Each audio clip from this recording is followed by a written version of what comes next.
right, guys, we're back again with another great episode of PFREI, a passion for real estate investments. I'm your host, Fuquan Bilal. Oh man, today we have Jay Connor. That's a ER, not an OR. Opposite. OR, not ER. No, ER, not OR. I said it right the first time. Okay, so this is Jay's second time being on the podcast. Jay's a friend of mine. I was telling him we actually are both in a mastermind together. I met Jay maybe almost 5 years ago, 4 years ago for sure, 5 years ago, I think. And I think I was actually looking for tea, and it was a table full of coffee. You know, this mastermind, I mean, these guys just drink coffee. There's nobody drinks tea. So we struck up a conversation. I think Eddie Speed introduced us, and we became great friends then. And I had you on my podcast. I was in your podcast. His specialty is how to get the money, the private money. He's the private money specialist. He'll tell you all about it. Before we jump all into that, Jay, let's just give the guests a little bit of brief background on yourself, and then we'll get into it. Absolutely, man. Thanks so much for having me come back on and talk about my most favorite subject that I'm the most passionate about, and that's being private money. Yeah, my wife, Carol Joy, and I, we are here in Eastern North Carolina in a little teeny tiny town called Morehead City, North Carolina. And we started investing in single family houses back in 2003, full time. And so, yeah, I mean, we do about 30 single family houses a year. So not a big number, but our average profit now is $78,000 profit per deal that we do. I've got one going on right now that's actually got a profit of $150,000. But the first 6 years we were in the business, from 2003 to 2009, I relied on the local banks and mortgage companies to fund our deals. That's all I knew to do, was go to the bank. And, you know, the traditional way to borrow money is you get on your hands and knees and put your hand underneath your chin. You go, please fund my deal. Please fund my deal. But in this world, we're not asking for a mortgage. There's no application fees. We are actually offering a mortgage. Well, what happened in January of 2009, after being in the business for 6 years, I had 2 houses under contract. Profits was going to be over $100,000 combined. And I called up my banker. I'd been doing business with him for 6 years, done a bunch of deals with him. And I learned very quickly on the telephone that my line of credit had been shut down, didn't have any way to fund my deals, and that was with no notice. Well, I didn't know there was a global financial crisis going on until now. I got a crisis going on and can't get my deals funded. Well, my definition of coincidence is God's way of staying anonymous. And I learned about this world of private money in less than 2 weeks. I put my program together. I put on my teacher hat, and I started teaching people in my own network, people I go to church with, people in the Rotary Club, people in Business Networking International, my own connections. I started teaching them my private lending program as to how they could earn high rates of return safely and securely. And I raised $2,150,000 in less than 90 days. It was the biggest blessing in disguise. I mean, when I was told I had no funding, it was like, what am I going to do? Right. But it was the biggest blessing in disguise to be cut off from the bank. Our income actually tripled in the first 12 months of losing my line of credit. And the reason it tripled is I had access to all this private money. Today, we've got 47 private lenders that are loaning us money on our deals. That's individuals, human beings. Well, the reason our business tripled was because all those foreclosures were going on, like they are now again, but the banks weren't lending money, right? But I had all this private money available to me, so we were able to actually pick and choose the deals we want to do. And I tell you, since that month, since January 2009, I've never missed out on a deal because I didn't have the funding. Yeah, I mean, it speaks in volumes about relationships, right? So you ran into a situation where you learned a new strategy that really turned out to be the best thing, right? So that was good that what happened because it allowed you to create those relationships and that you still have today. So it sounds like you have an operation where you said you have less than 60 investors, and these are repeat investors where You have enough capital to do the volume that you're doing, every year. So that's really great because they say your net work is your net worth, or the amount of capital you can tap into. So and being able to go full cycle where you buy, fix, and sell, and investors see it's full proof, then they spread the word, and of course that's good for your reputation as well. So I want to talk about the challenges with raising capital, right? So I know you have the program. I know you say, hey guys, here's the process, here's the steps, Rotary Club, you go here, you go here, this is what you do, you have your package. But what do you see the challenges that people run into, especially just getting started to raise capital, right? What do they come to you? Yes, I went to the Rotary Club, I had breakfast, I talked to these people. What am I doing wrong? Give me three big challenges, if you can, that people have with raising capital. Sure. The first big challenge that real estate investors have when they're first looking to raise capital is they got the wrong mindset. Hmm. So here's the deal. Until you own the real estate between your ears, it's going to be hard to own real estate out there and raise money. And here's the correct mindset. Well, first, let's start with the wrong mindset. The wrong mindset is you're asking for money. You're asking for money. You ain't asking for no money. Did you know I've never asked anybody for money? I've never asked anybody to fund a deal for me. And they say, Jay, how have you got $8.5 million in private money that you circulate from deal to deal to deal? And you never ask anybody for money. How does that work? Here's the deal. I put on my teacher hat and I teach people what private money is. I teach them what self-directed IRAs are and how they can use not only their investment capital, but they can also use retirement funds that they can move over to a self-directed IRA company and, invest with my company. So I teach them what this is all about. Here's the deal. And this is a sub problem, a sub challenge. Instead of having, in addition to having the wrong mindset and asking, then there's a fear of rejection. They got the fear of rejection. Listen, you can't be rejected if you're not asking anybody for anything. There is no rejection. So let me play this out even further. So we separate the activity and the conversation of teaching the private lending program and how they can get involved. We separate that conversation from telling them about a deal that they could get involved in. If you tell somebody about a deal they could get involved in and you're first talking about private money, you're sounding desperate and you're begging and you don't even mean to. Because if you talk about the program and, hey, here's an opportunity, here's a deal you can get into right now, you sound like you're desperate. So first we teach the program, right? I don't have a deal that you could get involved in today, but I want you to understand the program. What's the interest rate I pay? How are you protected? Can you get your money back in, 90 days or less if you need it, right? What's the length of the note? Et cetera, et cetera, et cetera. It only takes about 20 minutes to have a conversation about how the program works. And then once they tell you, hey, I love the program. Yeah, I'd like to get involved. How do I get started? Well, they don't write you any check directly because we're not borrowing unsecured funds and they're not investing in a fund. I'm not pooling money in a fund. Everything we do is one-offs, like there's a single family house, there's a private lender or a couple of private lenders to get involved.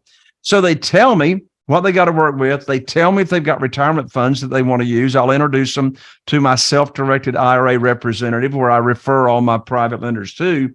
Now, once they're ready to go, I say, I'm going to put your money to work for you just as soon as possible. So within a week or two, I'll call them up. Believe it or not, we still have handsets here in North Carolina with cords attached. I mean, can you believe? Some people haven't even seen a handset, right?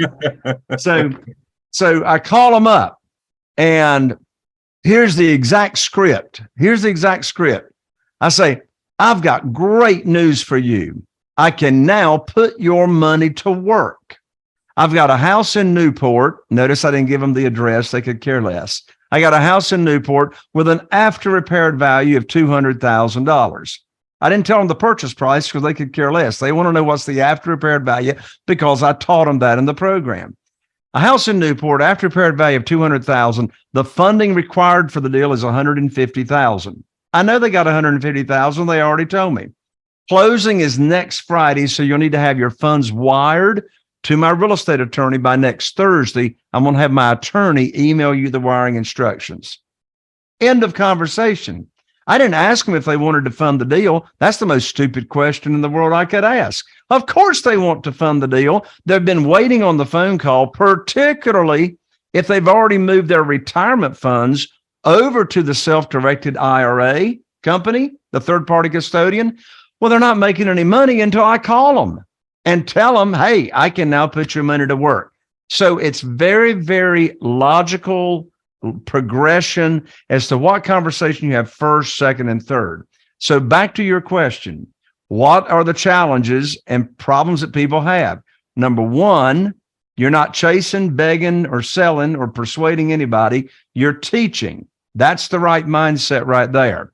Number two, there's no fear. There's no fear because you're not asking anybody for anything. You're leading with a servant's heart, right? And number three, you ain't going to raise no private money unless you are confident and convicted. Convicted and confident and passionate about what you're talking about. If you don't believe in what you got going on, nobody else is going to either. Well, so how do you get that confidence, right? Well, let's say you're a brand new real estate investor and you never raised any private money. And your question in your head is, who in the world is going to loan me money? And I've never done a deal ever before in my life.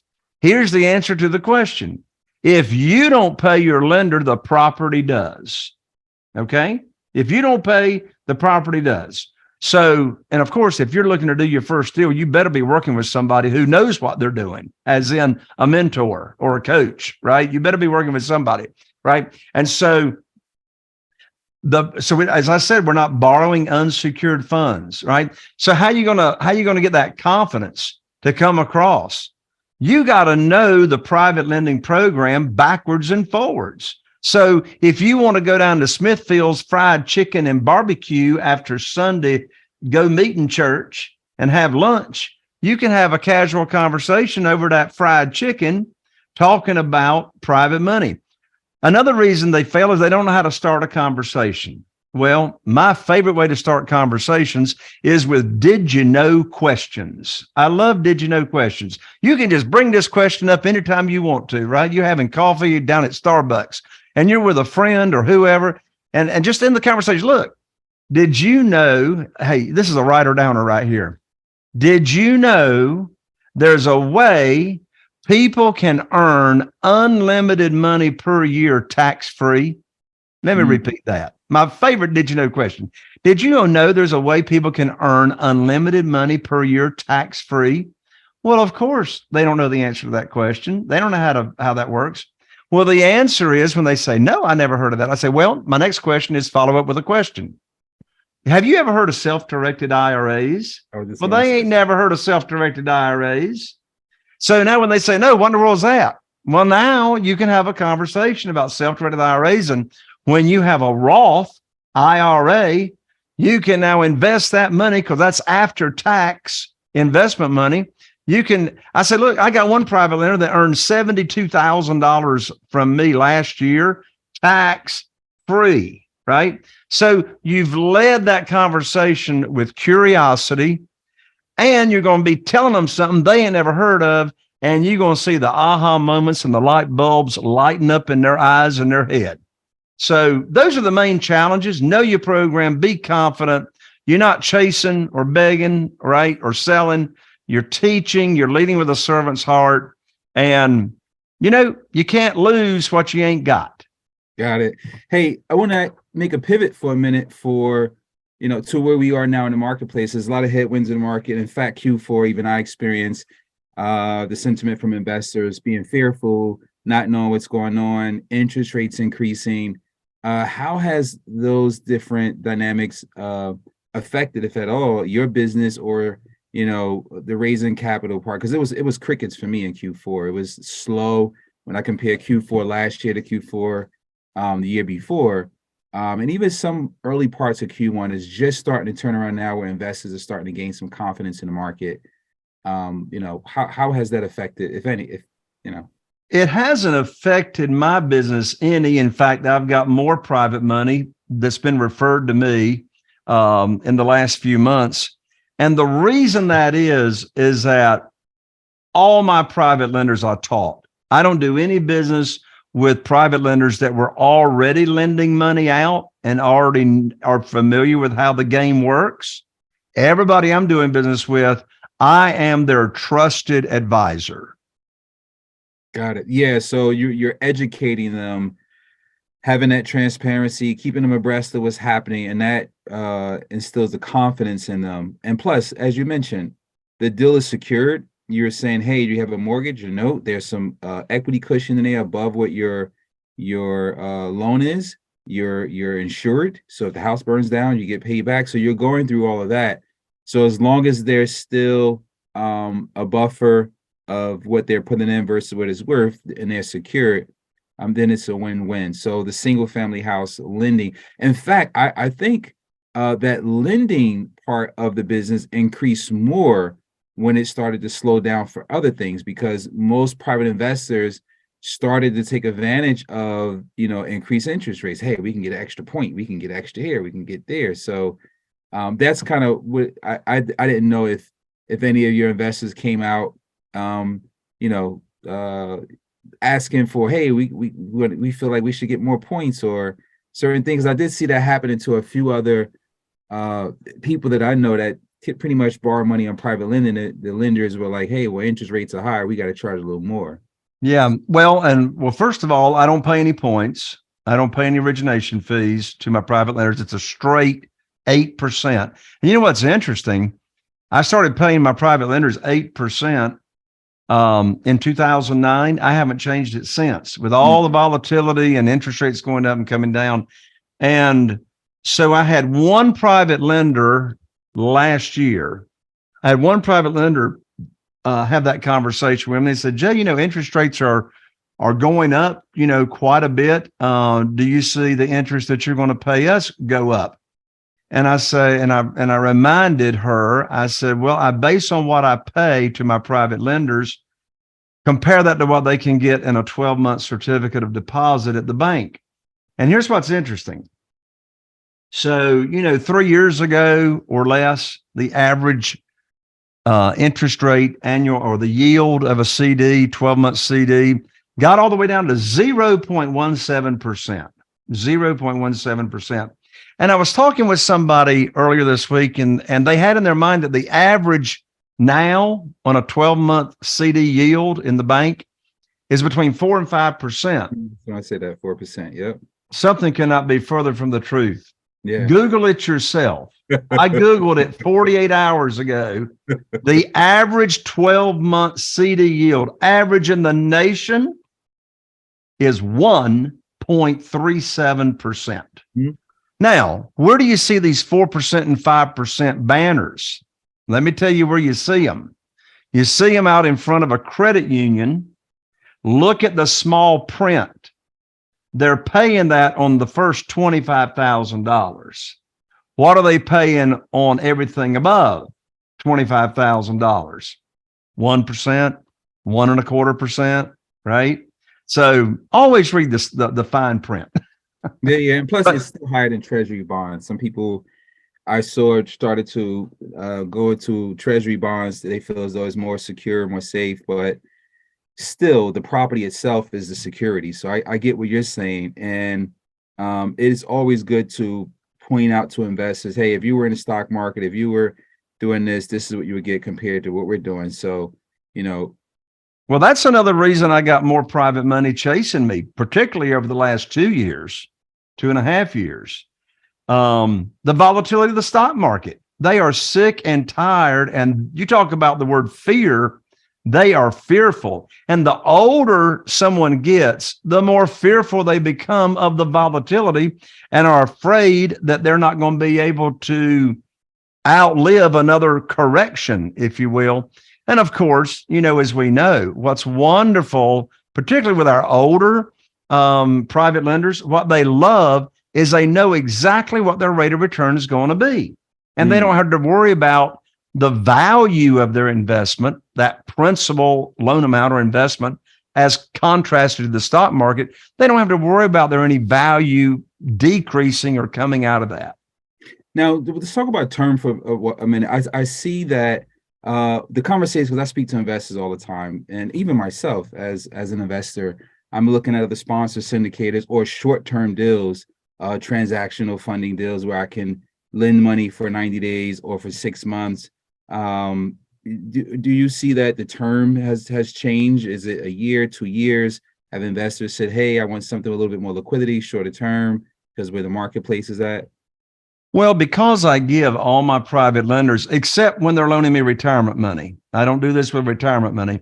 But if it's just liquid investment capital, I give all of them a 90-day call option. If an Mm, emergency comes up, give me a 90-day notice. I'll replace, I'll have one of my other private lenders, buy your note, right? that's awesome. And That's awesome. so they know they've got an out all the time. But my terms, as far as the length of the note, hasn't changed since February 2009. If it's liquid capital, investment capital, it's a 2-year note. If it's retirement funds, it's a 5-year note. And most of the time, I don't use it for that long on a property. Like the only time I would use it for longer is if I'm actually selling a property on rent to own or lease purchase. But in this crazy hot market, which it's still hot where we live here in Eastern North Carolina, I mean, I just put a house on the market this past Monday, 2 weeks ago. I do coming soon. Here's a little trick I do. My realtor puts it in the multiple listing service under coming soon. And then Friday it goes active. Well, the list price was only $230,000, right? And by Saturday, it went active on Friday. We had 14 showings, 14 Wow. showings on Friday, and then on Saturday, 4 written offers, 3 of the 4 above list price. So we're still in a crazy hot market. But anyway, that's my terms: 2 years or 5 years, and I don't ever pay principal and interest. It's either interest accrued or interest only payments. That's awesome. Let's talk a little bit more about where people can get this book. You told me earlier on the show that you got a free book giveaway for the guests. What you got? I'm telling you, brother, I'm telling you, I'm so excited about my book, Where to Get the Money Now. Where to Get the Money Now, subtitle, How and Where to Get Money for Your Real Estate Deals Without Relying on Traditional or Hard Money Lenders. This is not an ebook. You can't download it. The only way you get it is I ship it to you, right? So at Amazon, it's $20. You can get the book for free, pay a couple of bucks to cover shipping and handling. And so you can get it at jayconner.com/book. That's jayconner.com/book to get on the fast track to getting all the private money you'd ever want and never miss out on a deal. And you know what's beautiful about it? Just duplicate my program in the book that I teach to potential private lenders. And guess what? You make the rules, not the lender. That's awesome. I love it. Come to think of it, I met you long before 4 or 5 years ago. It was at No Expo. Remember No Okay. Expo? No Expo. I want to say it was around 2012 where I first see you do your private lending presentation, and I was blown away. And it was years since I saw you again, and I saw you at 5 years ago, actually 4.5, 5 years ago, when I first joined CG, the collective. Mm-hmm.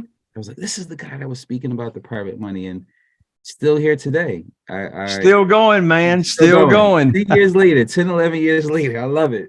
You got it. You got it, I'm man. sitting here thinking, like, I know I met him before 4 or 5 years ago, but I saw him speak. Those were events where it was like 700 people in the room, so Oh, yeah. it's hard Oh, yeah. to really make that connection with people. But thanks for coming on the show, man. I really love it. The stuff we talked about. And thanks for giving away the free book to the guests. You guys make sure you go to the site, get that free book. Jay has a lot of great information, a lot of great tips to help you raise private money. So never ask for money, always fish instead of hunt. Fear rejection, be confident, stay confident in what you're doing, believe in what you're doing, because you can't raise money if you don't have that conviction and confidence and passion. You said Yes. yes. So those are some really great tips. I really appreciate it, man. Thanks for coming on the show. It's been a plum-pleasing pleasure. I love it. Thank you so much, brother, and look forward to seeing you next week at the Mastermind. Absolutely. All right, guys, another great episode of PFREI, a passion for real estate investments. I'm your host, Fuquan Bilal. If you're seeing this on Facebook, be sure to like and share this, and all the other social medias, be sure to like and subscribe. I really enjoy inviting these guests. I learned a lot. I got a page full of notes from this interview. Hopefully you guys enjoyed it as well. Tell a friend about the podcast. And thanks for coming on, Jay. I really appreciate it, man. All right. God bless you.